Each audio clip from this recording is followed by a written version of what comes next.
kita lanjutkan untuk coding ya dengan menggunakan segmentasi dengan menggunakan K-means ya. Kita pakai di sini saya pakai Google Colab ya. Kalian bisa pakai yang lain ya, Jupyter atau menggunakan Sublime juga bisa ya. Kita import dulu NumPy, SNP. Kita nanti perlu untuk kalau mengkonversi ya, misalnya tipe data integer kita ubah menjadi float atau sebaliknya ya, float ke integer, kita akan membutuhkan NumPy ya. Kemudian import CV2, kemudian matplotlib ya, from matplotlib import pyplot splt. Oke ya, untuk citranya saya pakai citra lina.png ini ya. img sama dengan cv2.imread lina.png ya. Ini kalau saya tampilkan ya, plt.imshow img ya, hasilnya seperti ini.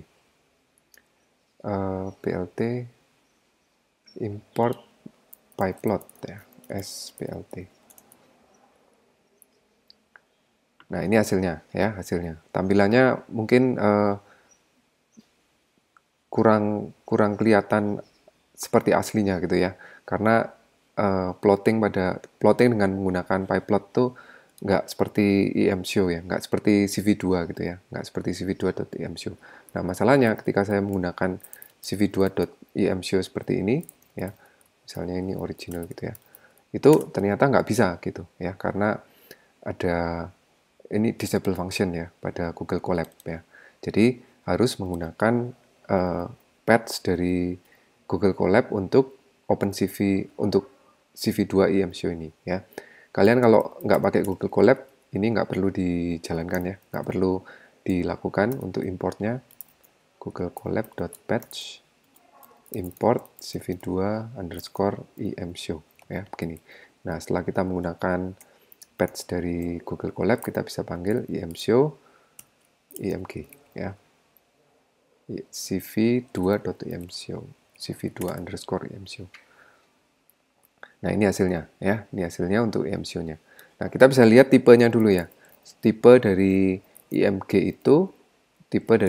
itu kita lihat tipenya, kemudian kita lihat shape-nya ya.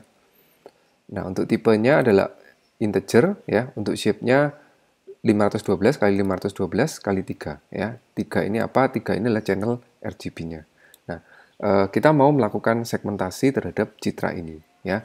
Kalau kita lihat di teorinya ya, bahwa kita melakukan segmentasi terhadap citranya ya, terhadap intensitas warnanya. Intensitas warna R, intensitas warna G, dan intensitas warna B dalam satu dimensi seperti ini. Ya, sekali lagi di sini mulai dari 0, di sini akhir 255, kemudian tiap pixel atau tiap intensitas warna yang ada di dalam citra itu akan dipetakan di sini. Ya, misalkan ada warna atau ada citra warna hitam gitu ya. Hitam itu berarti R-nya 0, G-nya 0, B-nya 0, maka di sini akan ada satu titik gitu ya. Misalkan ada citra dengan intensitas red-nya 20, maka di area sini ya di 20 itu akan ada satu titik. Nah, itu disebar dalam satu rentang atau dalam satu dimensi ini. Kemudian kita tetapkan nilai 1K gitu ya, nilai 1K berapa K-nya untuk kemudian dilakukan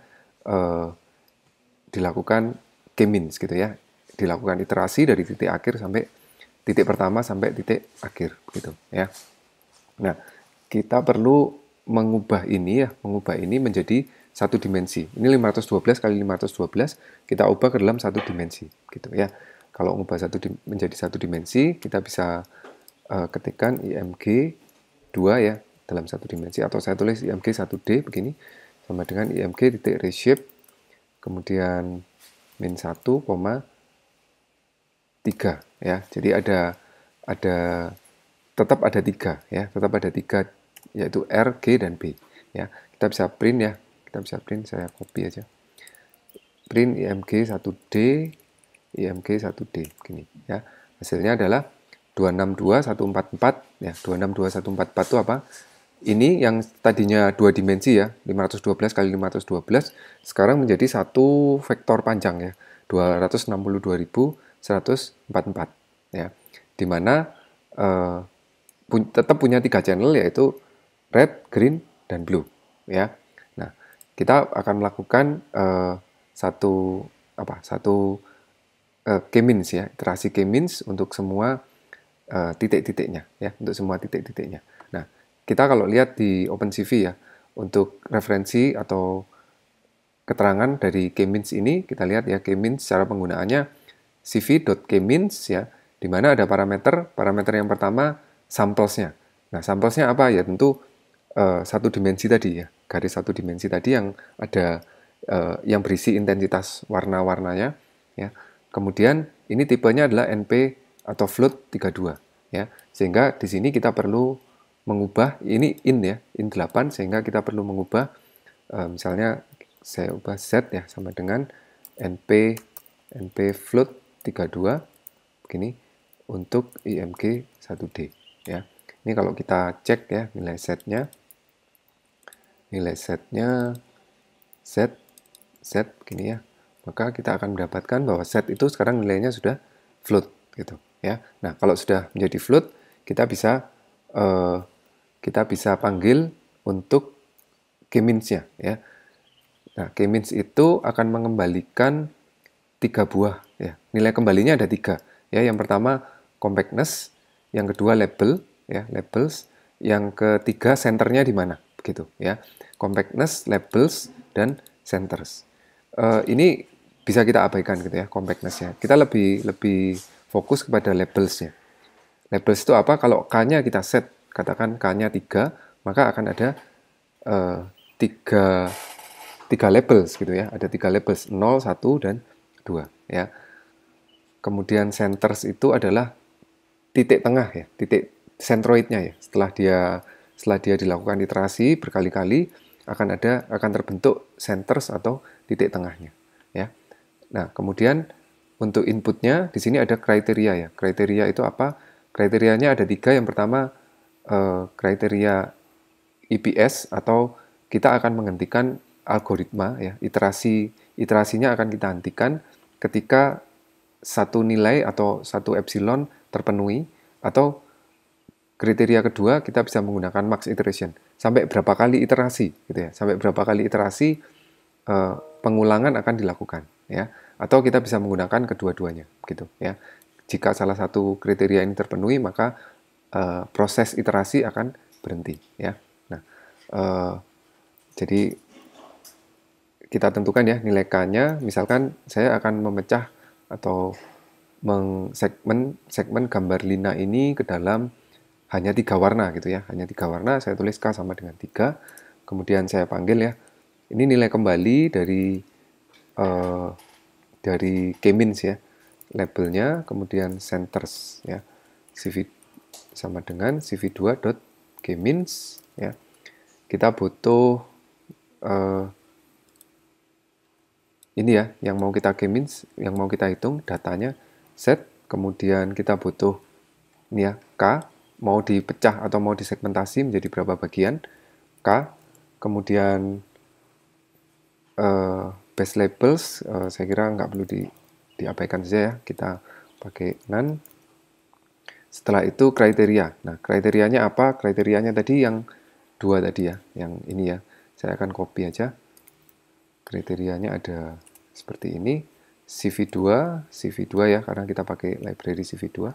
Kemudian berikutnya itu ada kriteria, terus atoms, ya, mau dilakukan berapa kali gitu, ya, iterasinya berapa kali, terus nilai dari epsilonnya, flex, ya, epsilonnya, ya, seperti ini. Nah, kemudian ini kalau kita jalankan, ya, kalau kita jalankan ada error. Oh, begini, ya, kita definisikan dulu kriterianya, ya. Kriteria sama dengan ini, kan saya copy dulu seperti ini, ya, kriterianya. Kemudian kita tinggal taruh di sini, ya, kriteria, kemudian parameter berikutnya adalah set ke atau 10, CV2 titik k-means. Ini metode k-means-nya ya. K-means-nya adalah random centers ya. Jadi centroidnya akan diletakkan secara random ya. Centroidnya akan diletakkan secara random. Kita lihat hasilnya. Ya, sudah berhasil running ya. Sudah berhasil running, kita sudah punya label, sudah punya center. Kalau kita lihat ya, misalnya saya print label, hasilnya seperti ini ya. Ini dari citranya sekarang sudah punya label gitu ya, bahwa ke 262.144 titik ini sekarang sudah punya label, yang mana yang 1, yang mana yang 0, yang mana yang 1, yang mana yang 2 gitu ya, karena kita pakai K sama dengan 3. Kemudian kita bisa print centersnya ya. Di sini kita bisa lihat centersnya itu ada 3 ya. Jadi punyanya red ya, punyanya red itu senternya di sini 99, 144 dan 71. Punyanya green itu senternya di intensitas ya, di intensitas 94, intensitas 162 dan intensitas 33. Punyanya blue ya, senternya ada di 193, 223 dan 108 ya, itu senternya. Nah, kalau sudah ya kita kembalikan. Kalau sudah kita kembalikan, yang pertama kita perlu mengembalikan center ini menjadi satu nilai integer ya. Kenapa? Karena kita nggak butuh desimalnya gitu ya. Karena kan intensitas cuma 0 sampai 255. Nah, lalu kita tampilkan hasilnya ya. Kalau mau nampilkan hasilnya begini ya. Res sama dengan center ya. Ini center ya, senternya ini ya. Center kemudian label dot flatten begini ya. Lalu kalau kita lihat ya, hasil dari res ini di type res dan shape ya. Kita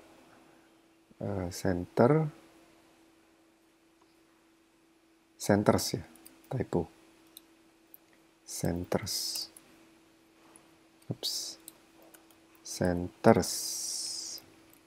Oke ya, jadi seperti ini ya. Jadi ini adalah centers ya, centroid ya untuk red, ini centroid untuk G, dan ini centroid untuk B gitu ya. Jadi centroidnya 99, 144, 71 seperti yang tadi ya. Jadi ada centroid nih, centroid akhir di sini ya. Ada punya cluster ya, cluster ke-1, cluster ke-2, dan cluster ke-3 gitu ya. Itu ditunjukkan oleh ini ya.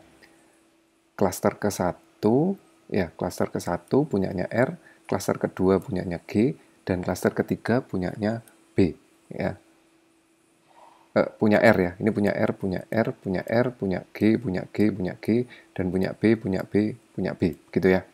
Kemudian di baris ini kita akan menentukan ya, sampai di posisi manakah ya, sampai di posisi manakah yang akan menjadi klaster pertama, di posisi mana yang menjadi klaster kedua, dan di posisi mana yang menjadi klaster ketiga ya, karena label ini adalah hasil dari klasternya ya.